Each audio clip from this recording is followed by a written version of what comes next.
रामराम मंडळी, पुन्हा एका नव्या ब्लॉगमध्ये तुमचं स्वागत आहे. ठीक है, मेडिकलमध्ये आलो आणि मेडिकलचे काम करून बाहेर आलो. बाहेर चिराग बसून होता बापूला खेळवत समझ गया. आणि ऊन एवढी होती की कॅम्पा बोलवा लागली आणि चिराग असा ग्लास बनवत होता की समजणेवाला बरोबर समजून जाईल. सगळ्यांसोबत मिळून चेअर्स केलं आणि कॅम्पा प्यायला सुरुवात केली आणि ही कॅम्पा तर चैतन्याच्या अंगातच आली होती. थोडे पेशंट करून मी पुन्हा मेडिकलच्या बाहेर आलो. तेवढ्यात आपल्याला काका भेटले आणि आज दिलीप काकाचा वाढदिवस आहे. काकाला वाढदिवसाच्या शुभेच्छा देऊन दिल्या. काकांनी पण काही न विचार करता चोकोबारची पार्टी देऊन दिली. हमारे यहाँ ऐसा ही होता है. अजू भाऊच्या दुकानातून घरच्या दुकानासाठी पेप्स्या घेऊन घेतल्या आणि जेवण करायला घरी गेलो. जेवण केलं आणि मेडिकलकडे निघालो.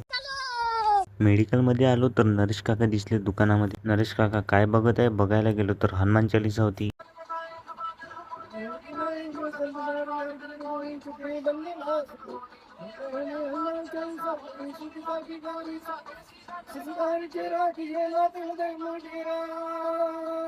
आणि मग आला होता मेडिकलकडे आईस्क्रीमवाला. आईस्क्रीम तर नाही पण कुल्फी जरूर घेतली. हमारे यहाँ ऐसा ही होता है. नंतर मंथनच्या दुकानाजवळ बसलो. तेवढ्यात मला गणेश दिसला आणि गणेशची गाडी चालवायची टेक्निकच वेगळी होती. अबे साले. तर मित्रांनो, असा होता माझा आजचा दिवस. कमेंट मध्ये सांगा तुम्हाला कसा वाटला. लाईक करा, शेअर करा, फॉलो आणि सबस्क्राईब दोन्ही पण करा.